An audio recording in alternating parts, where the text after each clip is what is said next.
Sir.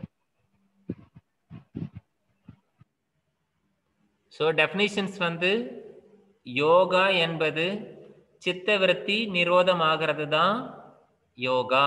So புரிஞ்சிருக்கும்னு நினைக்கிறேன். ஒரே வாரத்தில் டெஃபினிஷன் முடிஞ்சிருச்சு.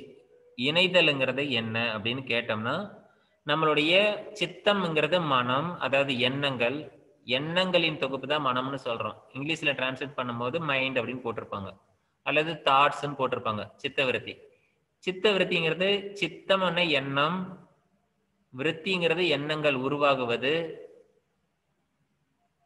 எண்ணம் உருவாகுது அப்படின்னா அது என்ன ஆகும்? எண்ணம் உருவாகி மனமாக அலைய போகிறது.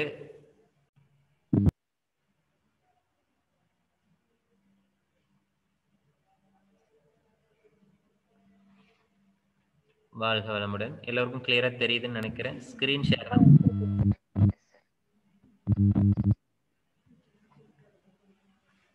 சார்ஜா வேற லைன் எடுத்துடுச்சுன்னு நினைக்கிறேன். இது ஆஃப் ஆயிடுச்சு. ஸ்கிரீன் ஷேர் தெரியுது சார். ஸ்கிரீன் ஷேர்ல இருக்காங்கம்மா, தெரியுதா? ஓகே ஓகே, கிளியரா அண்டர்ஸ்டாண்ட் பண்ணி வச்சுக்கோங்க.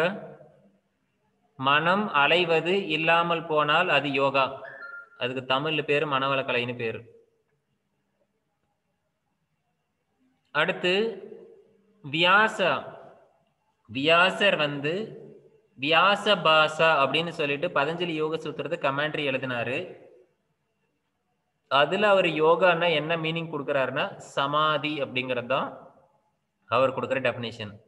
ஸோ மனம் அடங்கிட்டா என்ன ஆக போகுது? மனம் சமாதியை ரீச் பண்ண போகுது. ஒன்ஸ் சமாதி, சமம் கூட்டல் ஆதி சமாதி, அதுக்கு பேர் தான் யோகா அப்படின்னு சொல்றாரு. ஸோ சமாதின்னு சொல்ற வார்த்தையே ஒன்றோடு ஒன்று இணைதல் தான். சமம், அதாவது நம்மளுடைய ஜீவாத்மாவும் பரமாத்மாவும் சமமாகி விட்டால் அது சமாதி, அதை தான் யோகான்னு சொல்றோம். ஸோ இப்படி ஒரு டெஃபினேஷன் சொல்றாங்க. அடுத்து பகவத்கீதையில 4 விதமான டெஃபினேஷன்ஸ் இருக்கு. இது அப்படியே கீழே நான் கொடுக்குறேன். கொஞ்சம் ஒரு 2 பாடல் கத்துக்கிறதுக்கு ட்ரை பண்ணுங்க, வேற வழியே இல்லை. இன்டர்வியூல டைரக்டா கேட்பாங்க, பகவத்கீதால ஒரு சூத்திரம் சொல்லுங்க அப்படி சொல்லுவாங்க, உங்களுக்கு பிடிச்சதை நீங்க சொல்லுங்க அப்படி சொல்லுவாங்க. பகவத்கீதையில 2.48 2வது அத்தியாயத்துல 48வது ஸ்லோகம் யோகாக்கு டெஃபினேஷன் கொடுக்கறாங்க. அது என்னன்னு பார்க்கலாம். எல்லோரும் நீங்க மியூட் பண்ணிருங்க, செக் பண்ணிக்கோங்க ஃபர்ஸ்ட் மியூட்ல இருக்கான்னுட்டு. இருங்க நானே பார்த்துடுறேன், நீங்க அப்புறம் ஸ்கிரீன் கிட்ட வந்துட்டு அப்புறம் வேற எதாவது டச் பண்ணி விட்டுருவீங்க. ஓகே, எல்லாரும் மியூட்ல இருக்கோம். நீங்க எல்லோரும் சான் பண்ணலாம். இதுல ஒரு ப்ளூ கலர்ல தெரியும் பாருங்க, பகவத்கீதான்னு போட்டுட்டு ப்ளூ கலர்ல ஸ்கிரீன்ல தெரியும். யோகஸ்த குரு கர்மாணி அப்படின்னு இருக்கும் பாருங்க, அதை அப்படியே சொல்லி பழகுங்க. Sand after me. ஈவினிங்குள்ளார இந்த 2 சூத்திரம் நீங்க மனப்பாடம் பண்ணி ஆகணும். யோகஸ்த குரு கர்மாணி, அது குரு கர்மாணி இல்ல, குரு கர்மாணி. குரு அப்படிங்கிறது கிரியா, கிர் காரியம், இந்த வேலை செய்யறோம் இல்லையா, அதுல எந்த வேலை செய்யறோமோ அந்த ஆக்ஷனுக்காக வரக்கூடியது, டியூட்டி, கடமை. யோகஸ்த குரு கர்மாணி. குரு கர்மாணி, குரு கர்மாணி சொல்லக்கூடாது, குரு கர்மாணி. யோகஸ்த குரு கர்மாணி. நல்லா சொல்லுங்க சத்தமா. நல்லா சொல்லுங்க. யோகஸ்த குரு கர்மாணி. சங்கம் த்யக்த்வா தனஞ்சய.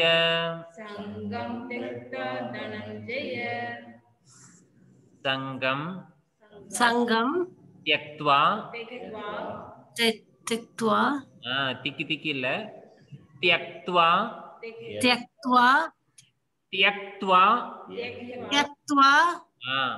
தனஞ்சய.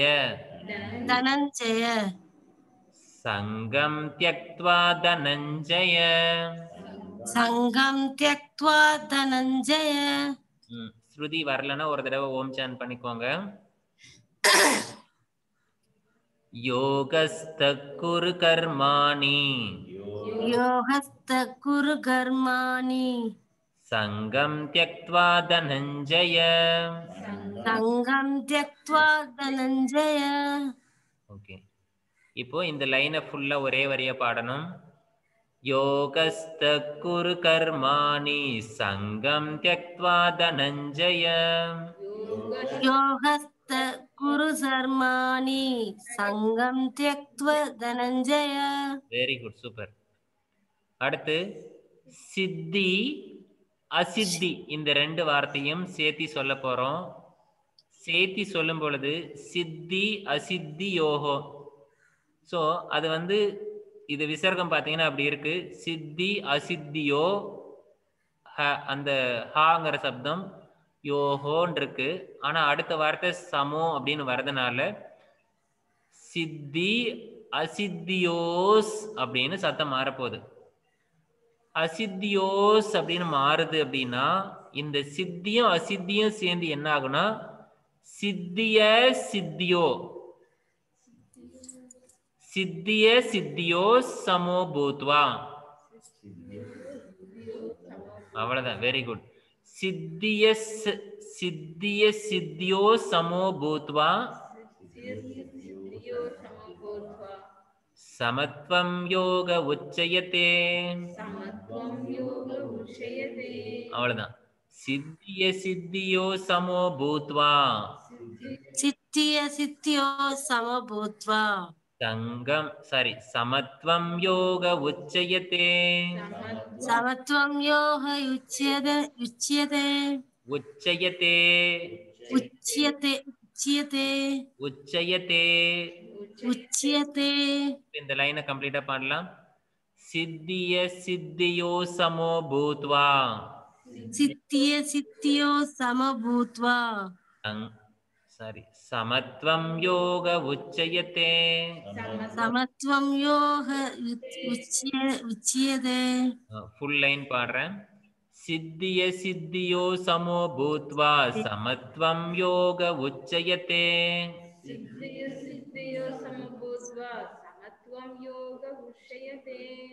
உச்சயதே இல்ல, உச்சயதே.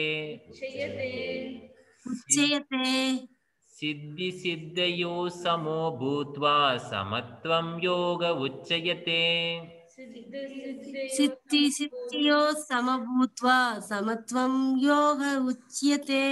அவ்வளவுதான். உங்களுக்கு ஸ்டார்டிங் ப்ராப்ளம் வரும், அங்க இன்டர்வியூல படபடப்பு இருக்கும். அதனால சொல்லும் பொழுது நாம வந்து யோகாக்கு டெஃபினிஷன் சொல்ல போறோம். அதனால யோகாங்கிற வார்த்தை தான் இந்த ஃபர்ஸ்ட் லைன் அப்படிங்கறத ஞாபகம் வச்சுக்கோங்க. நல்லா பாடி பாடி மனப்பாடம் பண்ணி வச்சுக்கோங்க. யோகஸ்தக் அப்படின்னு ஆரம்பிச்சீங்கன்னா உங்களுக்கு அந்த பாட்டு ஃபுல்லா வந்துடும். சேர்த்து சொல்லும் போது யோகஸ்த குரு கர்மாணி சங்கம் த்யக்த்வா தனஞ்சய சித்தி சித்தியோ சமோ பூத்வா சமத்வம் யோக உச்சயதே. சேன் பண்ணுங்க. யோகஸ்த குரு கர்மாணி சங்கம் த்யக்த்வா தனஞ்சய சித்திய சித்தியோ சம பூத்வா சமத்வம் யோக உச்யதே. அப்படியே இருங்கம்மா, லைன்ல இருங்க. நீங்க எங்கெங்கெல்லாம் தப்பு பண்ணீங்க நான் சொல்றேன். யோகஸ்த அப்படிங்கிற அது சேர்த்து சொன்ன யோகஸ்த யோகஸ்த குரு கர்மாணி குரு கர்மாணி சங்கம் த்யக்த்வா சங்கம் த்யக்த்வா தனஞ்சய. தனஞ்சய. அடுத்து சித்திய சித்தியோ சமோ பூத்வா, அது சம பூத்வால சமோ பூத்வா. சமோ பூத்வா சித்திய சித்தியோ சமோ பூத்வா சித்திய சித்தியோ சமோ பூத்வா சமத்வம் யோக உச்சயதே. சமத்வம் யோக உச்சயதே. உச்சயதே இல்ல உச்சயதே. உச்சயதே. Very good. உச்சயதே. அடுத்த பாடல் 2.50 ரெண்டாவது சாப்டர்ல 50வது சூத்திரம். புத்தி யுக்தோ ஜஹாதீஹ.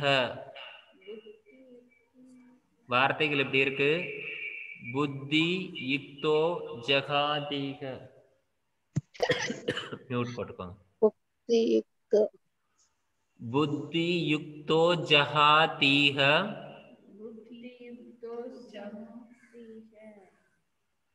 வரத பாருங்க. புத்தி யுக்தோ ஜஹாதீக.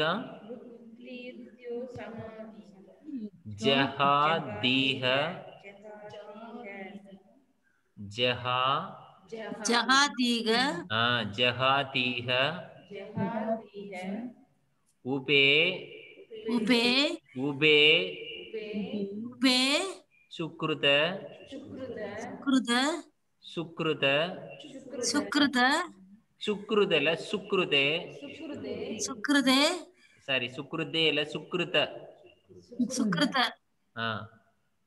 துஸ்கிருதே துஸ்கிருதே துஸ்கிருதே துஸ்கிருதே புக்தியுக்தோ ஜகாதீஹ உபே சுக்ருத துஸ்கிருதே.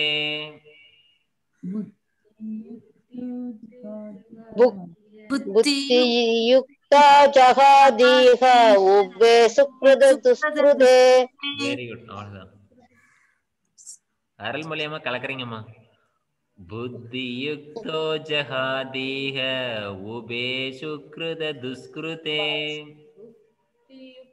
புக்தியுக்தோ ஜகாதீஹ உபே சுக்ருத துஸ்கிருதே. தஸ்மாத் யோகாய தஸ்மாத் யோகாய தஸ்மாத் யோகாய யோகாய யுஜ்ஜஸ்வ. தஸ்மாத் யோகாய யுஜ்ஜஸ்வ. யோகா. அப்படி கொஞ்சம் எல்லாரும் மியூட் பண்ணிட்டு பாத்தீங்கன்னா உங்களுக்கு டிஸ்டர்பன்ஸ் இருக்காது. மியூட் பண்ணிக்கோங்க. யுஜ்ஜஸ்வ யுஜ்ஜஸ்வ யோகாய யுஜ்ஜஸ்வ. அதுக்கு முன்னாடி இருக்கிறத ஆட் பண்ணுங்க. தஸ்மாத் யோகாய யுஜ்ஜஸ்வ. அவ்வளவுதான். சூப்பர்மா. யோக கர்மாசு கௌசலம் யோக கர்மாசு கௌசலம் புத்தியுக்தோ ஜஹாதீஹ உபே சுக்ருத துஸ்கிருதே. தஸ்மாத் யோகாய யுஜ்ஜஸ்வ யோக கர்மாசு கௌசலம். ஃபர்ஸ்ட் லைன் சான் பண்ணி பழகட்டும். எல்லாரும் பழகலாம். புத்தியுக்தோ ஜஹாதீஹ உபே சுக்ருத துஸ்கிருதே. புத்தியுக்தோ ஜஹாதீஹ யுபே சுக்ருத துஸ்கிருதே. தஸ்மாத் யோகாய யுஜ்ஜஸ்வ யோக கர்மாசு கௌசலம். தஸ்மாத் யோகாய யுஜ்ஜஸ்வ யோக கர்மாசு கௌசலம். அவ்வளவுதான். இந்த ரெண்டு பாட்டும் இன்னைக்கு மனப்பாடம் பண்ணிடுங்க. இதுல கண்டிப்பா நமக்கு ப்ராக்டிக்கல்லையும் இருக்கு, தியரியிலும் இருக்கு. தியரியில என்ன பண்ணுவாங்கன்னா இந்த லைனை கொடுத்து நடுவுல ஒரு வார்த்தையை வந்து காணோம் அப்படின்னு பண்ணிடுவாங்க. நடுவுல ஏதாவது ஒரு டேஷ் போட்டு விட்டுருவாங்க. இல்லைன்னா முன்னாடி ஃபர்ஸ்ட் வார்த்தையும் கடைசி வார்த்தையும் தூக்கிடுவாங்க. கம்ப்ளீட் ஸ்லோகா தான் சொல்லணும். ஸோ இந்த ரெண்டு ஸ்லோகத்துல இருந்தும் கண்டிப்பா நமக்கு கொஸ்டின் இருக்கு. ஸோ இதனோட மீனிங் என்ன அப்படின்னா யோகா, அதனோட டெஃபினேஷன் யோகஸ்த குரு கர்மாணி. ஸோ எந்த ஒரு வேலையை நம்ம செய்யறதா இருந்தாலும் சங்கம் தியக்துவ தனஞ்சய. ஸோ தனஞ்சயன் வந்து அவருக்கு வந்து சொல்றாரு, அர்ஜுனா, ஓ அர்ஜுனா, நான் சொல்றதை நீ கேளு, உன்னோட வேலை எப்பேற்பட்டது அப்படின்றத அவர் சொல்றாரு. எந்த வேலை செஞ்சாலும் அங்க வந்து சித்தி அசித்தி அப்படின்னு சொன்னா நமக்கு எந்த மாதிரியான பலன், நல்லதும் கிடைக்கலாம், அதாவது கைகூடி வர்றது. சித்தி அப்படின்னா கைவர பெறுதல் அப்படின்னு அர்த்தம். நமக்கு வந்து சித்தின்னா நாம என்ன படிச்சிருப்போம், பதஞ்சலி யோக சூத்திரம் எல்லாம். சித்தின்னா நம்ம வந்து அந்த வில் பவர் ஒன்று சொல்லுவோமே, அது அஷ்டமா சித்தின்னு சொல்லுவோம். ஸோ அதையும் எடுத்துக்கலாம். அந்த மாதிரி சித்தினாவே முதல்ல அதுக்கு மீனிங் என்னன்னா நமக்கு ஒரு விஷயம் நிகழ்கிறது, ஒரு பலன் கிடைக்கிறது, அதுதான் சித்தி. அசித்தி, அசித்தின்னா அது கிடைக்காமலும் போகலாம். ஸோ எப்படியே இருந்தாலும் சமபூத்வா, சமமாக பாவிக்கின்ற ஒரு மனப்பக்கம் வேணும். அதுதான் சமத்துவம் யோக உச்சயத்தை. ஸோ இது யோகான்னா என்ன கிடைக்குதுன்னா, ஒரு விஷயத்துல நீ ஒரு வேலை பண்றது சக்சஸ் ஆகுது, ஃபெயில் ஆகுது, என்ன ஆனாலும் உன்னுடைய மனசு ஈக்வானிமிட்டி, உள்ள சமநிலை இருந்தால் அது யோகா. அவ்வளவுதான். யோகாவோட டெஃபினிஷன் இங்க ரொம்ப சிம்பிளா முடிக்கிறாங்க. உள்ள சமநிலை அப்படிங்கிறது தான். இதுதான் புத்தரும் ஃபாலோ பண்ணாரு. அடுத்து புத்தி யுக்தோ ஜஹாதேஹா உபே சுக்ருத துஷ்கிருதே தஸ்மாத் யோகாய யுஜ்ஜஸ்வ யோகஸ்த குரு கர்மாணி. ஸோ இங்கேயும் அதே வந்து அந்த 2.50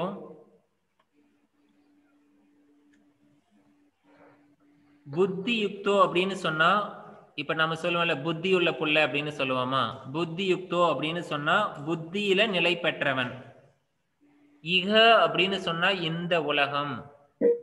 சோ நம்ம ஓம் பூர்ணமத பூர்ணமிதம் அப்படின்னு சொல்லுவோம். இதம் அப்படின்னு சொன்னா இந்த உலகம் அப்படின்னு சொல்றோமே, இந்த உலகத்தில் அப்படின்னு அர்த்தம். இக சுக்ருதே அப்படி துஷ்குருதே, சுக்ருதே துஷ்குருதே அப்படின்னா என்னன்னா நம்ம தமிழ்ல வந்து பாவ புண்ணியம் பண்ணதை வந்து துஷ்பிரயோகம் அப்படின்லாம் யூஸ் பண்ணுவோம், ஒரு வார்த்தையில யூஸ் பண்ணுவோம். கிருத்தே அப்படின்னு சொன்னா வேலை செஞ்சது, அதுல சா கூட்டல் கிருத்தே துஷ்கூட்டல் உருத்தே, அதாவது புண்ணிய பாவம் அந்த பலன்கள், அந்த புண்ணிய பாவம். உபே அப்படின்னு சொன்னா ரெண்டையும் சேர்த்து, ஜஹாதீக அப்படின்னு சொன்னா நீக்குகிறான். அப்போ பாவ புண்ணியங்களை இந்த உலகில் ஒருவன் நீக்குகிறான். யாரு நீக்குகிறான்? இந்த உலகத்தில் புத்தி உள்ளவன் நீக்குகிறான். புரிஞ்சிருக்கும்னு நினைக்கிறேன். சோ இந்த உலகத்துல பாவ புண்ணியங்கள் நிகழ்வது இயல்பாக நடக்கும். எந்த செயல் செஞ்சாலும் அதுக்கு பதிவாக வரும். அதை யார் ஒருவர் நீக்குகிறான் அப்படிங்கிறவன் தான் புத்தி உள்ளவன். சோ இங்க அவர் என்ன சிம்பிளா சொல்றாரு, புத்தி உள்ளவன் அவனுடைய பாவ புண்ணியங்களை நீக்கிப்பான். எப்படி? யோகாய, யோக நிலையை அடைகிறான். எப்படி? யுஜ்ஜஸ்வ, நீயும் அதை அடைவாய். யோகா என்பது என்ன அப்படின்னா கர்மாசு கௌசலம். கர்மான செயல், செயல்களில் கௌசலம், ஒரு செயலை புத்திசாலித்தனமாக கரெக்டா செஞ்சு அதுல இருந்து தன்னோட பாவ புண்ணியங்களை நிவர்த்தி செய்து கொண்டால் அதற்கு பெயர் யோகா அப்படின்னு சொல்றாரு. ஸோ யோகா அப்படிங்கிறது ஒரு செயலை சரியா செய்யறது. அப்ப சரியா செய்யறதுன்னா என்ன அர்த்தம்? ஒரு செயல் செய்யும் பொழுது முன்னாடி சூத்திரத்துல சொன்னதை மறந்துடக்கூடாது. எந்த செயல் செஞ்சாலும் முதல்ல பலனை எதிர்பார்க்க கூடாது. நான் பலனை எதிர்பார்க்க மாட்டேங்கிறதுனால வேலை செய்யாம இருக்கிறது, இது ரெண்டுமே தப்பு. ஸோ பலனை எதிர்பார்க்க கூடாது, வேலையும் கரெக்டா செய்யணும். ஸோ கடமையை செய்யணும். இப்போ ஒரு சிலருக்கு வந்து பலன் இருக்குன்னா மட்டும் கரெக்டா செய்வாங்க, இல்லைன்னா பண்ண மாட்டாங்க.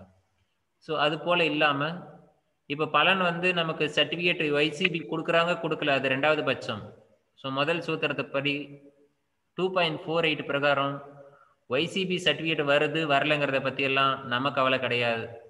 பட் பகவத்கீதையும் யோகாவும் ப்ராக்டிஸ் பண்றதும், ப்ராக்டிஸ் பண்ணி நாம டீச்சிங் பண்றதும், யோகா கத்துக்க வேண்டியதும் நம்மளுடைய முழுமையான கடமை.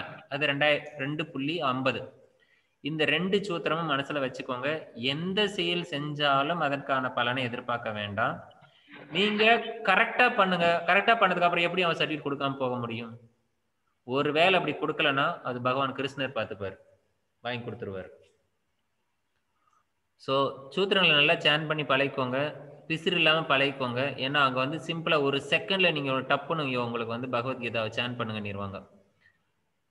யோகஸ்த குரு கர்மாணி சங்கம் த்யக்த்வா தனஞ்சய சித்தி சித்தியோ சமோ பூத்வா சமத்வம் யோக உச்சயதே புத்தியுக்தோ ஜகாதீக உபே சுக்ருத துஷ்கிருதே தஸ்மாத் யோகாய யுஜ்ஜஸ்வ யோக கர்மாசு கௌசலம்.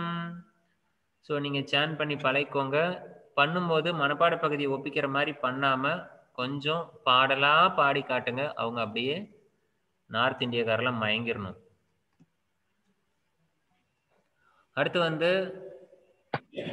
இன்னும் 2 சூத்திரம் இதுல இருக்கு. இதை வந்து நம்ம நாளைக்கு மனப்பாடம் பண்ணலாம். ஒரே நாளில் போட்டு புஷ் பண்ணா உங்களுக்கு டென்ஷன் ஆயிடும். அதுக்கப்புறம் கதோபனிஷத்துல இருக்கக்கூடியது, யோக வசிஷ்டால இருக்கக்கூடியது, இதெல்லாம் நாம வரக்கூடிய செஷன்ல பார்க்கலாம். இப்போ ஹிஸ்டரி வரலாறு அப்படிங்கறத பார்க்கலாம். வரலாறு அப்படின்னா என்ன? இந்த யோகா எப்படி எல்லாம் டெவலப் ஆகி வந்தது, இது எல்லாம் யாருக்காவது உங்களுக்கு கிளியரா வேணும்னா யூடியூப் சேனல்ல போயிட்டு நானே வீடியோஸ்லாம் போட்டிருக்கேன். யூஜிசி நெட்டுக்காக ஃபண்டமெண்டல்ஸ் ஆஃப் யோகா அப்படின்னு ஒரு யூனிட் இருக்கும், யூனிட் 1 அப்படின்னு இருக்கும். அதுல போயிட்டு டைம் ஸ்பெண்ட் பண்ணி பாருங்க. ஒரு 20-30 நிமிஷம் தான் ஓடும், ஒரு சிலது 1 hour கூட ஓடும். ஸோ ஃபண்டமெண்டல்ஸ் வந்து ரொம்ப ரொம்ப ரொம்ப ரொம்ப முக்கியம். ஃபண்டமெண்டல்ஸ்ல நீங்க 100% கிளியரா இருக்கணும். காலங்கள்ல முதல்ல யோகாங்கிறது எங்க இருந்திருக்கு அப்படின்னா வேத மந்திரங்கள்ல யோகா இருந்திருக்கு. வேத மந்திரம் எப்ப வந்தது? மனிதன் எப்ப வந்தானோ அப்போயே வேத மந்திரம் வந்திருக்கு. சரி, இந்த வேத மந்திரம் எதுக்காக வந்தது?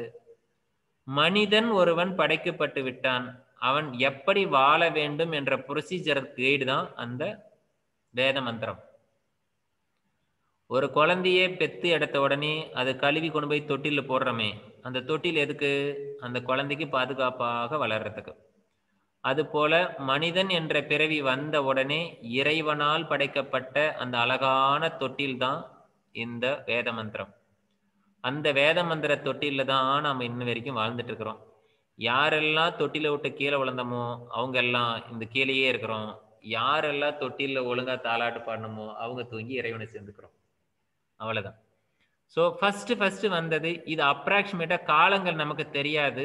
ஆனால் மனித இனம் எப்பொழுது உருவாச்சு அப்படிங்கிறதும் நமக்கு கரெக்டா தெரியாது. ஆனா மனிதன் உருவாகிய போதே வேதமும் வந்திருக்கு அப்படிங்கிறது கருத்து. அதனால நாம என்ன பண்றோம், ஈஸியா புரிஞ்சுக்கிறதுக்காக 10,000 ரூபாய் வாங்கினா கொஞ்சம் கொஞ்சமா பிரிச்சு கொடுக்குற மாதிரி 10,000 வருஷத்துக்கு முன்னாடி, ஒரு 7,500 வருஷத்துக்கு முன்னாடி, ஒரு 5,000 வருஷத்துக்கு முன்னாடி, 2,500 வருஷத்துக்கு முன்னாடி, 1000 வருஷத்துக்கு முன்னாடி, இப்படி பிரிச்சுக்கிறோம். 10,000 வருஷத்துக்கு முன்னாடி வேதங்கள் உருவானது. ஒரு 7,500 வருஷத்துக்கு முன்னாடி ராமாயணம் வந்தது. ஒரு 5,000 வருஷத்துக்கு முன்னாடி பகவத்கீதா வந்தது. 2,500 வருஷத்துக்கு முன்னாடி பதஞ்சலி யோக சூத்ரா வந்தது. 1000 வருஷத்துக்கு முன்னாடி அத யோகா வந்தது. இதுல முக்கியமான இடம் கிளாசிக்கல் யோகா பீரியட் அப்படின்னு சொன்னா, இதெல்லாம் ஹிஸ்டரியில பீரியட் தான் சொல்லுவாங்க. ஸோ காலங்கள். கிளாசிக்கல் யோகா பீரியடுங்கிறது பதஞ்சலி யோக சூத்ரா வந்தது. இதை எப்படி எடுத்துக்கிறது? இன்னைக்கு இந்த போன மாசம் ஒரு கிறிஸ்டின் வந்து இது பண்ணோம் இல்லையா, இயேசுநாதருக்கு பர்த்டே கொண்டாடணும். எத்தனாவது பர்த்டே அது? யாராவது ஒருத்தர் அன்மியூட் பண்ணி சொல்லுங்க. இப்ப இயேசுநாதருக்கு பர்த்டே வந்து போச்சு. அது எத்தனாவது பர்த்டே?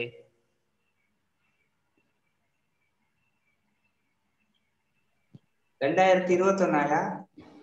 2021வது பர்த்டே வாங்க ஐயா. கரெக்டா? ஆமா ஆமா 2021 தாங்க சார்.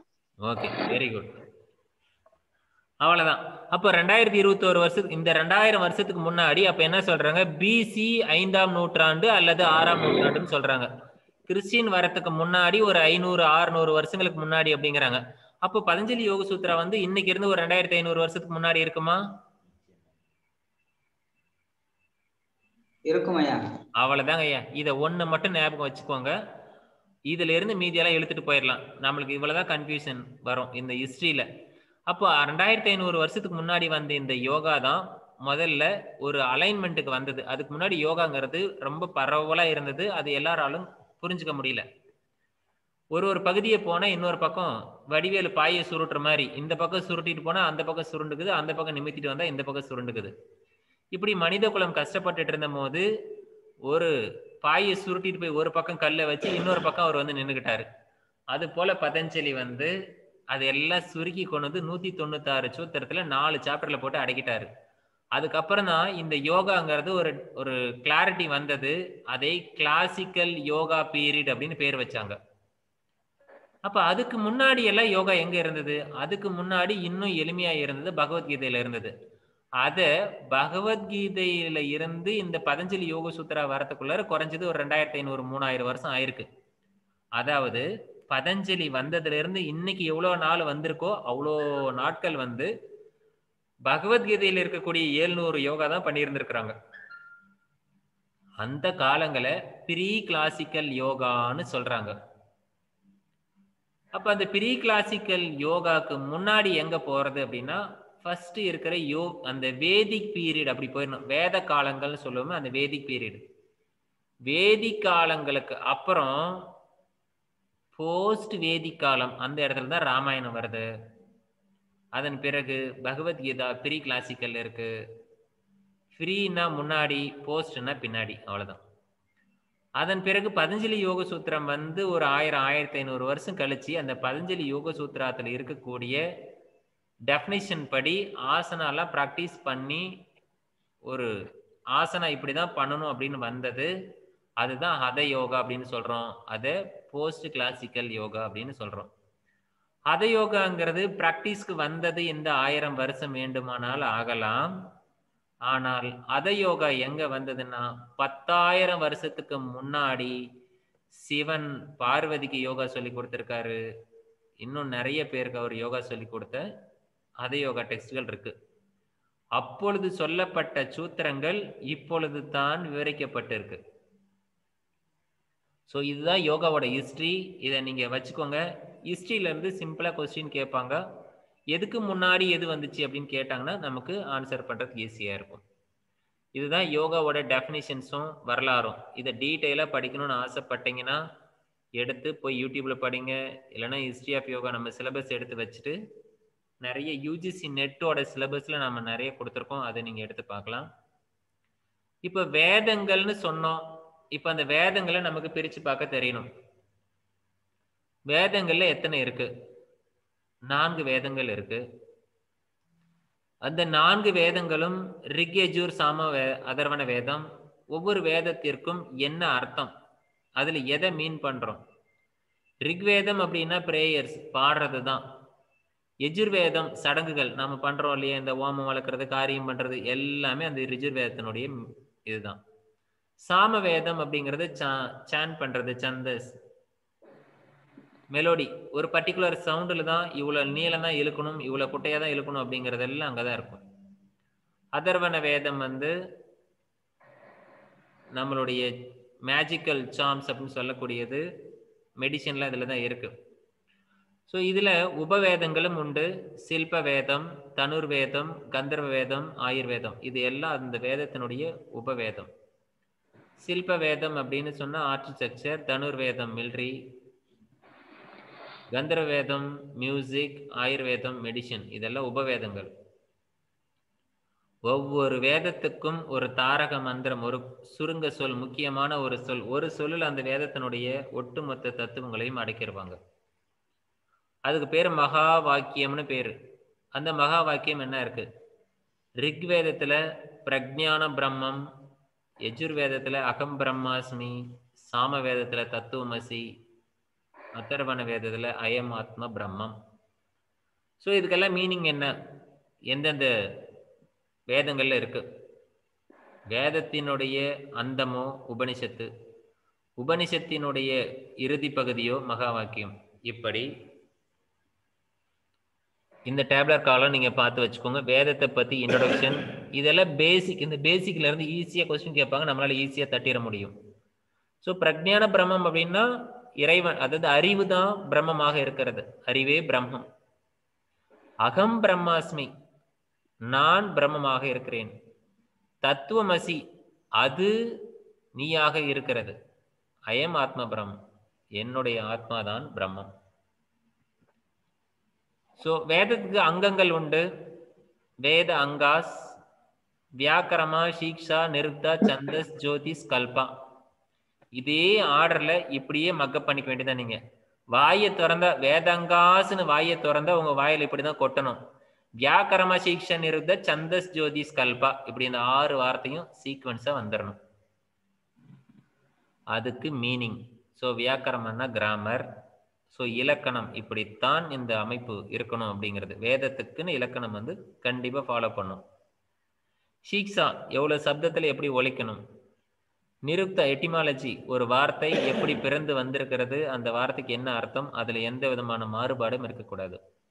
சந்தஸ், எவ்வளவு நீட்டம் இழுக்க வேண்டும், எவ்வளவு குறுக ஒலிக்க வேண்டும்ங்கிறதெல்லாம் அதுல இருக்கும். ஜோதிஷ் அப்படின்னு ஜோதிடம், கல்பா அப்படின்னா சடங்குகள். இது எல்லாம் அந்த வேதத்துக்கு அங்கங்களாக இருக்கிறது. நம்ம கையை வெட்டிட்டு நம்ம ஊனமாயிடுவோம். அது போல வேதத்துல இது ஏதாவது ஒண்ணு இல்லைனாலும் அந்த வேதம் முடங்கிவிடும். அதனால் வேத மந்திரங்களை உச்சரிக்கும் பொழுது, ஏனென்றால் அது மாறக்கூடாது, மாறுபடக்கூடாதுங்கிறதுனால இப்பேற்பட்ட ரூல்ஸ் எல்லாம் அதுக்கு வச்சாங்க. உச்சரிக்கும் பொழுது தவறாக உச்சரிச்சா நரகத்துக்கு போவன்னு கூட மிரட்டி இருப்பாங்க. ஸோ நாம் அதை பற்றியெல்லாம் கவலைப்பட தேவையில்லை. நாம் முதல்ல உச்சரிக்கிறதே பெருசு, அதுக்கப்புறம் நம்ம அது கரெக்டாக இருக்கிறதுக்கு என்னன்னு போவோம். இப்போதைக்கு எக்ஸாம் பாயிண்ட் ஆஃப் வியூவில் வேதங்காஸ் கிளியராக நீங்கள் அண்டர்ஸ்டாண்ட் பண்ணி வச்சுக்கோங்க. ஆசிரம லைஃபை பிரிக்கிறாங்க. எப்படி ராமாயணத்தை 7 காண்டமாக பிரித்தாங்களோ அப்படி வேதத்தையும் 3 காண்டமாக பிரிக்கிறாங்க. கர்ம காண்டம், உபாசன காண்டம், ஞான காண்டம். இந்த 3 காண்டத்தில் மனிதனுடைய வாழ்க்கை 4 பகுதியாக பிரிக்கப்படுகிறது. முதல் பகுதி பிரம்மச்சரிய பகுதி, ஸ்டூடெண்ட்டாக இருக்கக்கூடியது. அந்த நேரத்தில் அவன் என்ன பண்ணுறான்னா மந்த்ரா சான் பண்ணி கற்றுக்க போகிறான். நாம் பிறந்ததுல இருந்து கால்வாசி வயசுல என்ன பண்ணணுமோ அதைத்தான் இப்போ பண்ண வந்திருக்கிறோம். அது முழுசா இல்லை, எக்ஸாமுக்காக கொஞ்சம் படிக்க வந்திருக்கிறோம். ஆனால் ஒரு மனிதன், ஒரு குழந்தை பிறந்த உடனே என்ன பண்ணணும்னா, அந்த குழந்தை முதல்ல 25, ஒரு குழந்தை 100 வயசு வாழுது. அந்த குழந்தை தும்பிட்டா போதும், அச்சின்னா போதும், அடியே என் செல்ல புள்ளி உனக்கு 100 ஆயிடுச்சுடி அப்படிங்கிறோம். 100 வயசு வாழ வைக்கிற நாம 25 வருஷம் அந்த குழந்தைய வேத மந்திரங்கள் சொல்லி கொடுத்தா அது 100 ஆயுசு வாழும். சும்மா வாயை திறந்து 100 ஆயுசுன்னு வந்துருமா? ஸோ 100 ஆயுசுல முதல் கால்வாசி பகுதி வேத மந்திரங்களை சான் பண்ணி, சம்ஹிதா பார்ட்டுன்னு பேர். அதுக்கப்புறம் பிராமணா, அதுக்கப்புறம் அந்த குழந்தைய கூப்பிட்டு கல்யாணம் பண்ணி வச்சு கிரகஸ்தன், அவனை குடும்பம் நடத்தி அழக பார்க்கறது. அவன் வேத மந்திரங்கள்ல இருந்த பிறகு அவன் அது போல இந்த வாழ்க்கையை வாழுவான். அதன் பிறகு உபாசன காண்டம். ஸோ அதன் பிறகு வீட்டில் இருந்தபடி அவன் வீட்டில் இருக்கிற பொண்டாடி பிள்ளையெல்லாம் 25 வருஷம் அவனோட வாழ்க்கையை எங்கே பார்த்துட்டு அவன் காட்டுக்கு வந்துடுவான். ஆரண்யக்கா காட்டுக்கு யோக சாதனங்கள்ல ஏற்கனவே பண்ணதெல்லாம் ஆராய்ச்சி பண்ணி அவன் ஒரு பக்கம் குருவுக்கு சேவையும் இன்னும் யோகா கற்றுக்கு வரவங்களுக்கெல்லாம் உதவியும் பண்ணி கொண்டு வருவாங்க. ஸோ இது பேர் வனப்பிரஸ்தன்னு சொல்லுவாங்க. ஆரண்யக்கா காண்டத்தில் ஆரண்யக்கான்னு சொல்லுவாங்க. வாழ்க்கையில் எடுத்தோம்னா வனப்பிரஸ்தன் சொல்லக்கூடியது, ஹெர்மிட்டேஜ். கடைசியில ஞான காண்டம் அப்படின்னு சொல்ல பொழுது அவனுக்கு ஞானம் வருக வேண்டிய அந்த கடைசி காலத்துல உபனிஷத்து பகுதியினுடைய கடைசியில் இருக்கக்கூடிய பகுதிகள் அவர் இருப்பாரு. அப்படி இருக்கும் பொழுது அவர் எப்படி இருப்பாரு? கம்ப்ளீட் சன்னியாசியா இருப்பாரு. அவருக்குன்னு எதுவுமே இருக்காது. பொண்டாட்டி, புள்ள, சொந்தம், பந்தம் எல்லாத்தையும் விட்டுட்டு அவர் முழுமையாக துறந்து வேண்டாமை என்ற நிலையை அடைந்து அவர் பூரணமாக ஒரு ஆத்மாவாக திகழ்ந்து கொண்டிருப்பார். அந்த தூய்மையினால எல்லாம் தூய்மை அடைந்து அவர் இறைவனை போய் சேருவார். அதுதான் ஞான காண்டம் கடைசியில் இருக்கக்கூடிய பகுதி. ஒரு மனிதன் இப்படித்தான் பிறந்து, இப்படி வளர்ந்து, இப்படி வாழ்ந்து, இப்படி இறைவனிடம் சேர வேண்டும் என்பதுதான் புருஷார்த்தம். தர்மார்த்த காம மோட்சம். இதை சொல்லிக் கொடுக்கறதுக்காக வந்ததுதான் இந்த வேதம். இந்த வேதத்தில் இருக்கக்கூடிய பகுதிகள் தான் இப்படி இருக்கு. இதுதான் ஆசிரம லைஃப். இதுல இருந்து ஈஸியா நமக்கு கொஸ்டின் கேட்க முடியும். இந்த பகுதியில் கொடுத்த இந்த 2 ஸ்லைடை வச்சுட்டு நம்மளால ஒரு 30-40 கொஸ்டின் உருவாக்க முடியும். Indian philosophy. ஸோ தரிசனங்கள் எல்லாம் இந்தியாவில் இருக்கக்கூடிய தத்துவங்கள், உலக அளவில் ஏற்றுக்கொள்ளப்பட்ட தத்துவங்கள் எல்லாம் நாம் நாளைய வகுப்புல பார்க்கலாம். ஸோ இந்த குழுமத்தில் இன்னைக்கு இணைஞ்சிருக்கிறது ஒரு 30 பேர் இருக்கும். ஸோ மழை பெஞ்சதன் காரணமாக எல்லாரும் ஓரளவு ஜாயின் பண்ணவும் முடியல, எல்லாரும் வந்திருக்கோம். ஸோ இந்த வீக்குள்ளார ரெஜிஸ்ட்ரேஷன் ஒரு சிலருக்கு பெண்டிங் இருக்கு, ஒரு சிலர் பண்ண முடியல அப்படியெல்லாம் சொன்னாங்க. இருந்தாலும் கூட ரெஜிஸ்ட்ரேஷன் பண்ணி முடிச்சிருங்க. ஒருவேளை பண்ணலை அப்படின்னு சொன்னால் ராஜ்குமார் ஐயா கான்டாக்ட் பண்ணி, குரூப்பில் இருக்காரு, அவரை கான்டாக்ட் பண்ணி பண்ணதுக்கு என்ன ஏற்பாடு, அதுக்கான ஃபீஸ் எல்லாம் என்ன ஸ்ட்ரக்சர், என்ன பண்ணியிருக்கு அப்படிங்கிறத நீங்கள் பார்த்து பண்ணிக்கோங்க. வாழ்க வளமுடன். ஃபைனல் செஷனுக்கு வரலாம். கண்களை மூடி ஸ்ட்ரெயிட்டாக உட்காந்துக்கலாம்.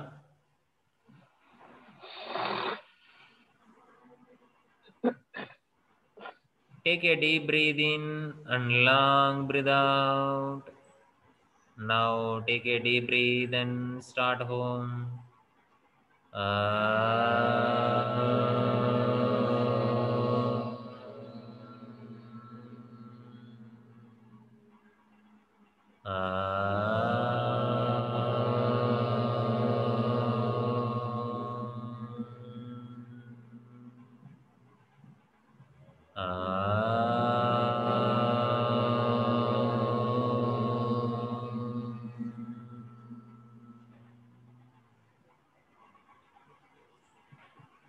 ஓம் அசதோ மா சத்கமய தமசோ மா ஜோதிர்கமய மிருத்யோர்மாமிர்தம்